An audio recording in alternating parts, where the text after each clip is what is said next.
Good morning and welcome to Leon County Today with Sheriff Walt McNeil. And Sheriff, we're talking about one of those topics today that I know is a passion area for you when we talk about reentry for those who have been incarcerated and getting them back into our community and setting them up for success. Oh, absolutely, Shonda.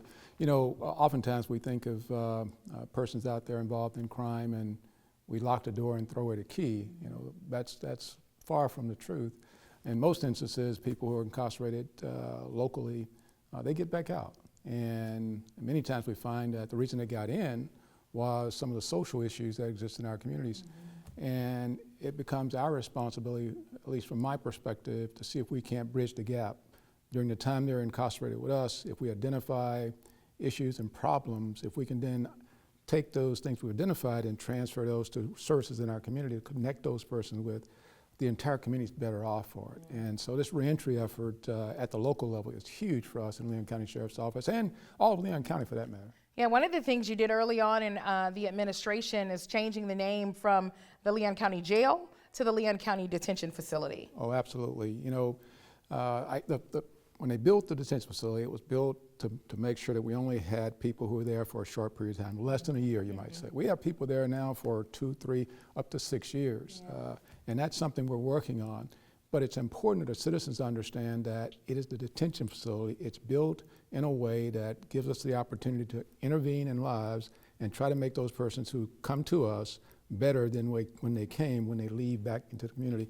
And that's a whole effort around this entire community, quite honestly. And that's what we're always talking about, reentry and law enforcement and being all in. And that takes this whole community working with an understanding what the plan is and how we're trying to execute that plan to keep our community safe. Yeah, and speaking of the entire community, our show today, we're talking with our director for reentry, a business event that's coming up where we're really inviting those in our community who have those job opportunities to give to understand the benefits of this. Yeah, that's crucial, Shonda. I can't express enough how important it is to us here in Leon County. If we're talking about fighting crime, and the best way to fight crime is to be smart on crime. Mm-hmm. And one of those smart investments is with those families and individuals who've been incarcerated. We know who they are. Now let's have some interdictions. That's right. Well, we've got a lot to unpack here today about how the community can get involved in this effort and how it does really benefit all of us. Absolutely. Not in silos for sure. Well, be sure to stick around. Are you hiring? Coming up, we've got more on investing in someone's second chance after the break. Good morning. I'm Deputy Kelly with Leon County Sheriff's Office Uniform Patrol with your Crime Tip Tuesday. A new scam has surfaced involving unexpected packages. Individuals are receiving unexpected packages disguised as a gift with a note that can be found inside with a QR code. Do not scan it. If you scan the QR code, it could take you to a phishing website that steals your personal information or install malware on your phone, giving hackers access to your device. If you know that it is really a gift, you can keep it. If it is not, it could be a new twist on a scam that could steal your personal information. If you think someone stole your identity, report it and get a personal recovery plan at identitytheft.gov. And that's your Crime Tip. Have a great day.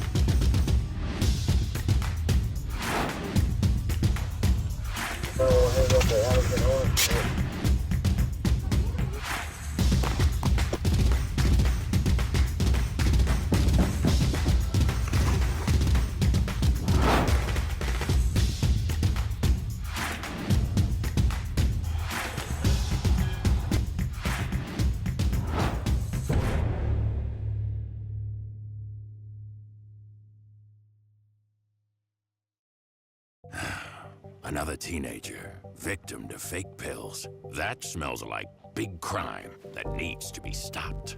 Before buying pills online, think about this. Should buying prescription pills be this easy? Yeah, bro, I'm picking up. Same guy? I bet. Got you 5. Think these pills are tested and safe? Think they're the same ones you get from a doctor? You know they're not. Did you know that fake prescription pills may contain fentanyl? And an amount small enough to fit on the tip of a pencil can be lethal. Listen, before buying pills from social media, think again. Learn more at mcgruffpsa.org and go for real. Hey everybody, it's gonna be just plain hot out there. In 70-degree weather, it takes only minutes for the inside of your car to heat up like an oven. At 104 degrees, heat stroke begins, followed by loss of consciousness. Every year, almost 40 children die of heat stroke after being forgotten in a vehicle. A simple change in daily routine is often the cause. Look before you lock. Brought to you by Kids in Cars.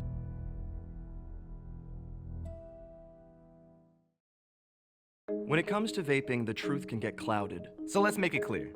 Vaping is not safe for youth. Because vaping can put microscopic particles into your lungs. And dangerous things like metals into your body. And nicotine, which can harm a person's brain development through their mid-20s. With appealing flavors, high nicotine levels, and lots of promotion on social media. Many kids think vaping is harmless, but it's not. So talk to your kids about the risks of vaping. Because when you talk, they hear you. Welcome back. Joining me now is LCSO Director of Reentry Services, Brad Janowski. Brad, tell us about your career thus far in the Leon County Sheriff's Office.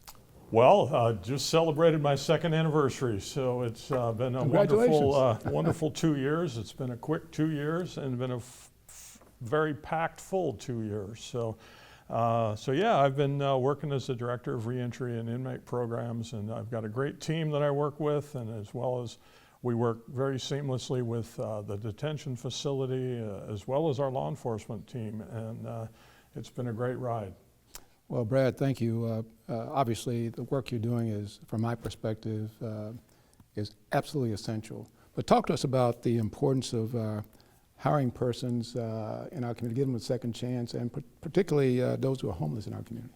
Well, we have, as we all know, we have a significant homeless population, as well as we have a lot of folks, as you mentioned at the during the introduction, that there's a lot of folks that leave our facility and come back to the community. And if we're not careful, some of the difficulties that they had before they came to jail can create even greater difficulties when they get out. If they don't have a place to stay, they don't have employment, they're lacking in transportation and other supports, we're running a risk of just turning it into a revolving door and they come right back.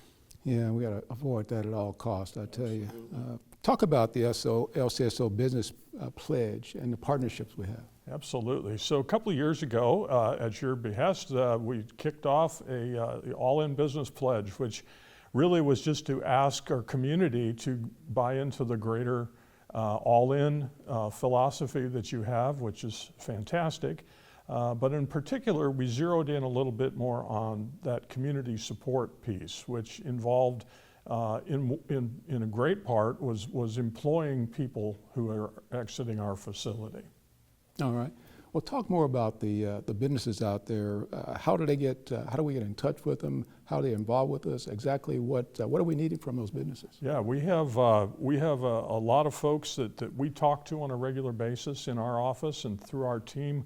And as you can imagine, that changes all the time because businesses come and go and they change and all that sort of thing. So it's kind of a moving target, but we have folks that go out and knock on doors and we talk to employers and we find out who's hiring, and we're bold enough to just walk right up and say, if you're looking for people, we know some folks that might be looking for work. And so it's a chance to engage in conversation with people and just talk about this idea of second chance hiring, and whether it's somebody coming out of the detention facility or someone that may have been homeless or may experience homelessness or might be at risk for homelessness. We talk about the importance of at least creating opportunities for people to at least be evaluated and have an opportunity, a fair chance to just talk to an employer about coming to work. Okay, great. So how many businesses do we currently have involved with us, helping us with this business pledge thing? And how many do we need? Yeah, well, we need a lot, and I'll zero in on that a little bit. But right now we have 39 active businesses. And when we say active, those are people that we know we can pick up the phone and call and say, hey, we've got somebody. And they might say, well, we're not hiring right now. And then we'll go on to the next person on the list. And what I'd love to do is this year, I'd like to double that number. Would love to hit 100. That would be kind of my goal. But one of our goals as a team and as a department is to really boost that number up and create quite a portfolio of employers available and willing to, as I said, at least give some consideration to the people we're working with. Okay.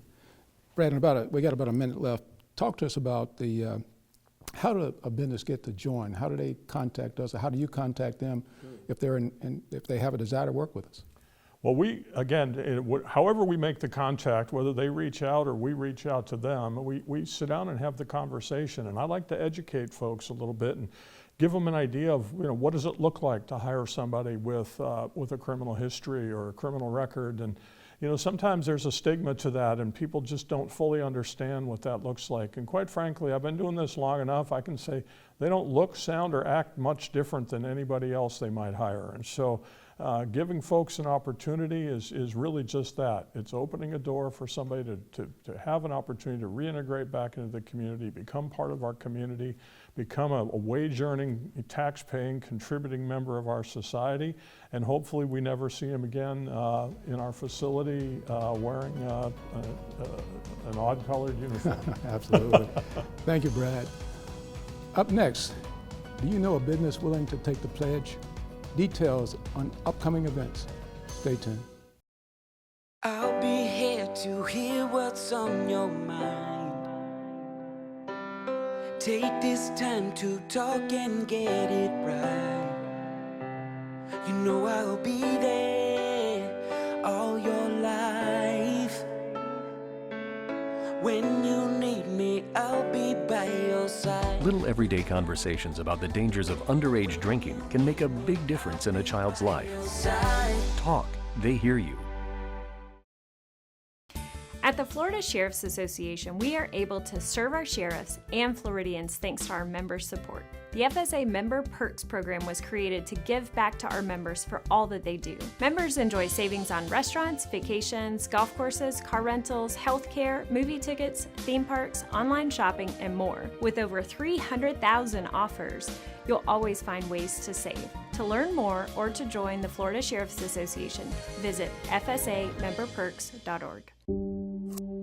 A 19-second conversation with a stranger online can put your child in danger of being exploited or abused. Talking to kids about online safety can protect us for a lifetime. Don't wait. Talk to us today. In times of stress such as quarantine, what goes on behind closed doors can be terrifying. But you don't have to suffer in silence. Help is here. Love is not controlling. Love is not frightening. And love is not violent. Love is respect. If you need assistance or just want to talk, we are here. In Florida, call the Domestic Abuse Hotline at 800-500-1119 to speak to someone in your area. Or for more information, email the Domestic Violence Coordinating Council at dvcctally@gmail.com.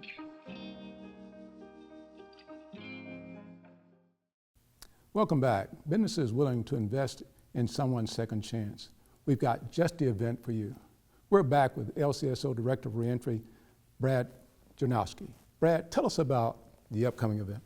Yes, sir. February 20th. It's a Thursday morning from 10 to noon. We're inviting anybody who is looking to hire individuals to come to the large conference room at the LCSO Administrative Center, which is located on the Disc Village campus right across from TSC at 3333 West Pensacola Street. And we'll get more information up on our webpage and our social media sites here very soon, very quickly. And that's going to be an event that we're going to open up the doors for people to come in and learn a little bit about second chance hiring, have a chance to ask questions, meet some people who were hired, and meet some people who had done some hiring. Brad, that's all good, but if I'm a business person out there, why would I do it? What's in it for me as a business person?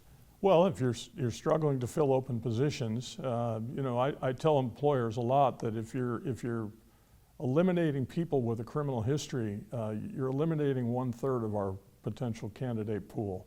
And so we have folks that we have spent time with while they're incarcerated and helping with some life skills changes, some cognitive changes, and giving them opportunities to learn new skills. And so we're preparing them to come out and take on those roles, and we're just asking an employer to give some consideration to those folks. And in reality, more than half the people we work with have job history, and they've been successful in the workplace. They're just looking for a chance to get back into it after they've had their little interruption by being with us for a period of time. Yeah, I always say, obviously, if you're going to help us fight crime, getting jobs for some of these folks is a huge help for us in fighting crime. So talk about our relationship with CareerSource. Talk about that. How successful is that, and what's going on with CareerSource? So we're continuing to build a relationship with CareerSource. We've been involved, the LCSO has been involved with CareerSource for many, many years. In a variety of settings, we've had opportunities where they've come into our facility and spent a considerable amount of time working with our population. They've done some work with us in the community, but just recently, about 4 or 5 months ago, the RISE Center, which is our community hub of our reentry center for folks coming out of the facility and people with criminal histories just in general, they have worked with our team to create what's called an affiliate site. So we are an actual site where our team has been trained to basically do what CareerSource does at their main office. So help people get signed up for the electronic job boards and able to create accounts and apply for jobs online through Employ Florida, as well as we have a grant that we're hoping to kick off here real soon that involves bringing CareerSource in to work inside our detention facility again. And so when things loosen up out of Washington with the grants, we're hoping that that'll come soon, and we'll be able to engage them to come in and do some real good work inside. So the RISE Center then can connect those individuals with secondhand employers, and additionally, what are the hours that the RISE Center is open to assist those persons, those businesses in our community? Yeah, RISE Center's open Monday through Friday from 8 to 4:30, and that's for anybody just to walk in. There's walk-in services. We make a lot of referrals to not only employers, but community-based organizations as well. And if an employer is interested in having a conversation, would like to do it in person, they can certainly come to the RISE Center, or they can call us at the RISE Center, and we'll provide that information on our webpage and our social media, and they can reach out to us, and I'd be glad to come out and visit with them. Well, that's fantastic, Brad. I tell you, I'm really tickled about the work that we're doing. Last thing, how can the viewers out there learn more about our reentry efforts? Yeah, website is the best place. Go to our website. We've updated our reentry pages on the webpage, and again, social media is another good. We put a lot of things up on there. We brag about some of the stuff we do. We put a lot of pictures up and take videos of some of the things that our inmate population is participating in, and we're going to continue to do that. Or they can call Sean tonight, right? Yes, or they can call Sean tonight, and she can put them in touch with me as well. So. Thank you, Brad. Up next on our Deputy on Duty, correctional deputies going into the classroom to gain more tools for mental health awareness. Stay tuned. Human trafficking is slavery. And it happens all over America. Any child, any woman, any man could potentially become a victim of human trafficking. I am a victim of labor trafficking. I was a victim of child sex trafficking, but now I own my body. Human trafficking is any kind of forced labor. It can happen to anybody. I am a mother. I am an author. I am a son. I'm an advocate. I am an educator. I'm a sister. I am a brother. I'm so much more than what happened to me. I am strong. I am brave. I am outspoken. I am compassionate. I am a survivor. I'm a survivor. I am a survivor. I am a survivor. I am a survivor. I am a survivor of human trafficking.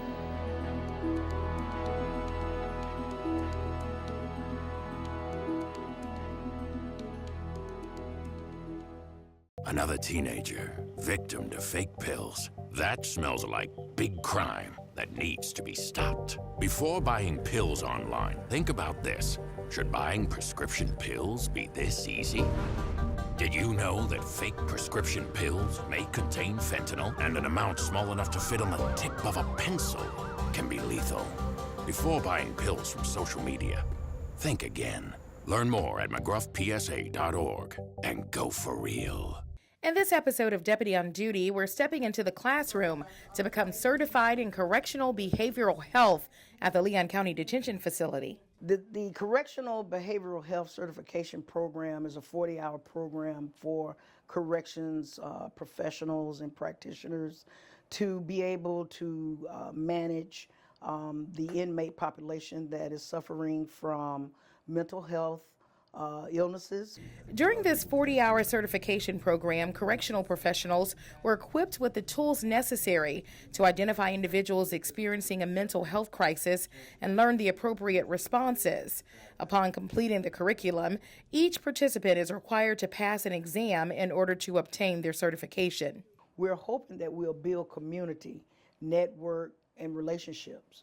And with that, they'll be more comfortable to pick up the phone and call the doctor or talk to the nurses and says, hey, this is what I have going on with inmate X.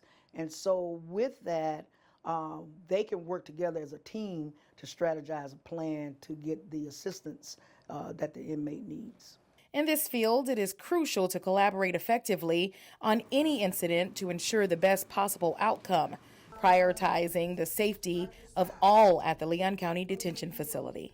We not only be able to use these techniques and these skills in a professional manner, but we may go to church with somebody who is going through a mental crisis, or we may have someone in our family.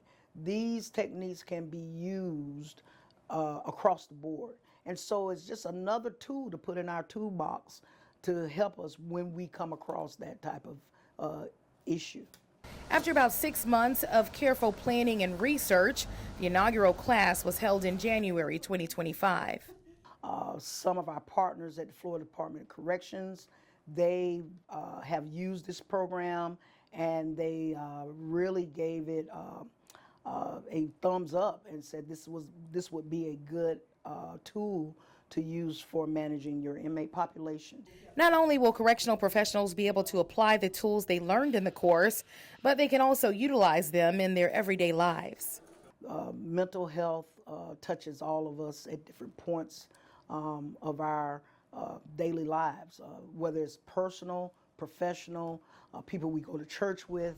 And so with these tools that we've received, we'll be able to, number one, identify them, knowing that, hey, I'm a little anxious, or, I feel withdrawn, or I'm noticing that my son or daughter is withdrawn, or the inmate is withdrawn. So we know how to get into action and respond to that behavior accordingly. Taking these additional measures exemplifies the LCDF's commitment to being all in and better serving the community and incarcerated population. All in is inclusive of everyone. So we have made a collaborative effort, and we're achieving a common goal. We want to help our inmate population who suffer from mental health illnesses. And so with that, our detention deputies, our mental health unit, our nurses are all in, or we are working together to try to achieve that goal. If you're interested in starting a fulfilling career at the Leon County Detention Facility, apply for a job today by visiting leoncountyso.com. For Leon County Today, I'm Shonda Knight.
A 19-second conversation with a stranger online can put your child in danger of being exploited or abused. Talking to kids about online safety can protect us for a lifetime. Don't wait. Talk to us today. Download the Leon County Sheriff's Office mobile app right now.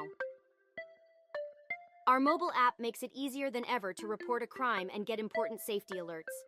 And follow reported crimes in your neighborhood, all in one convenient location in the palm of your hands.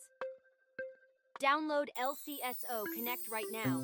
It's free in the Apple App Store and Google Play by searching LCSO Connect. You can more details about the features of the app on our website, leoncountyso.com.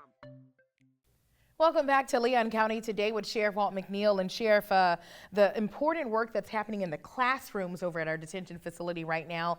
You know, I think a lot of people in our community don't realize the number of individuals within the detention facility on psychotropic drugs. Oh, absolutely. And the fact that our staff has to engage with persons that are always at their worst. When we interact with people, they aren't there because they're happy about being there. And that takes a toll. If you think about 5, 6, 7, 20 years of a career in corrections where you're engaging with the same person with the same kind of issues, they shuffle in and out, but the problem is almost always the same. And so we've embarked upon trying to make sure from a classroom perspective and a mental health perspective that we're engaging with our employees to make sure that we're doing everything we can possibly do to take care of them in order that they can take care of those persons that are in our care and custody. Yeah, it all matters. It does indeed. And speaking of employees, for all those businesses out there who say we need a few good people, now's your chance. Absolutely. We've talked about how we drive down crime in our community. One of those things is to stop those people from coming back into our system over and over again, and our businesses can help us in that regard. Absolutely. So be sure to let us know if that's something you're interested in. We've got this business pledge event coming up, and want the community to really embrace it. Be all in. Be all in indeed. All right, everybody. Thank you for joining us. We'll see you back here next week.